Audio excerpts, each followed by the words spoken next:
एक गांव में एक सुखी परिवार रहता था। उस परिवार में 3 भाई और एक बहन थी। उनके माँ बाप उन चारों से बेहद प्यार करते थे, मगर बीच वाले बेटे से थोड़ा परेशान थे। बड़ा बेटा पढ़ लिख कर डॉक्टर बन गया था और छोटा बेटा भी पढ़ लिख कर इंजीनियर बन गया था, मगर बीच वाला बेटा बिल्कुल गंवार और आवारा किस्म का था। कुछ समय बाद उनके दोनों बेटे डॉक्टर और इंजीनियर ने शादी कर ली और महीनों के बाद ही उनकी बेटी का भी एक अच्छे घराने में विवाह हो गया, मगर बीच वाले बेटा अभी भी कुंवारा ही था। वह अनपढ़ था और कहीं पर मजदूर का छोटा सा काम करता था। उसको शादी के लिए कोई भी लड़की नहीं मिल रही थी। उसके माँ बाप उससे बहुत परेशान हो चुके थे। अब जब भी उसकी बहन अपने मायके आती तो वह अपनी डॉक्टर और इंजीनियर दोनों भाइयों से मिलती थी, मगर बीच वाले भाइयों से बहुत कम मिलती थी, क्योंकि वह उसे ज़्यादा पैसे नहीं दे पाता था। लेकिन फिर भी वह अपनी बहन से बहुत अधिक प्यार करता था। कुछ समय बाद उनके पिताजी की बीच वाले बेटे की बिना शादी किए बिना ही मृत्यु हो गई। उनकी माँ ने सोचा कहीं अब किसी के मुंह से बंटवारे की बात निकले, इसीलिए अपने ही गांव में एक सीधी सादी लड़की से मझली बेटे की शादी करा दी। शादी होते ही ना जाने क्या हुआ, अनपढ़ बेटा मन लगाकर काम करने लगा और पहले से कई ज्यादा मेहनत भी करने लगा। अब कोई भी पुराना दोस्त और मटर गश्ती के लिए बुलाता तो वह मना कर देता।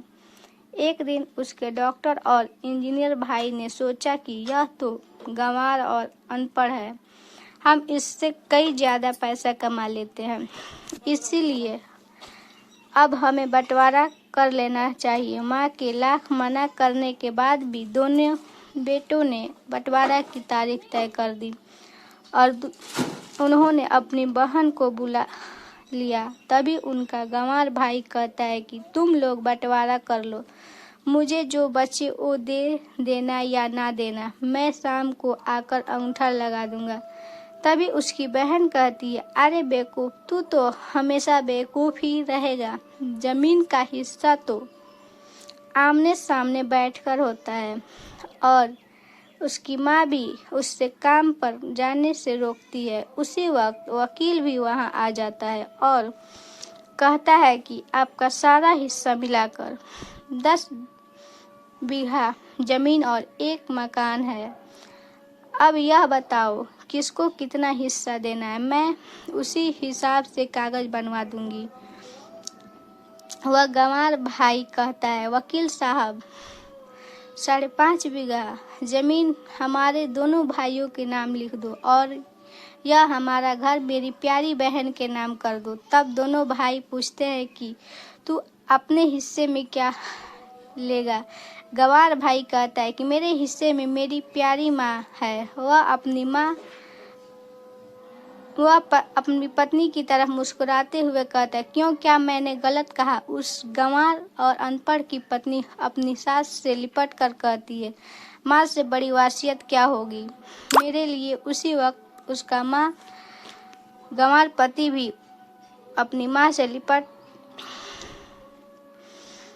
जाता है। गंवार बेटे और बहू के प्यार ने जमीन जायदाद के बंटवारे को एक सन्नाटे में बदल दिया। तभी बहन अपने गंवार भाई के गले लगकर लिपट कर रोते हुए कहती है कि माफ़ कर दो भैया, मैं आपको अपना सम्मान नहीं दे सकी। तभी उसका भाई कहता है, मेरी प्यारी बहन, इस घर में जितना अधिकार हमारा है उतना ही तुम्हारा भी है।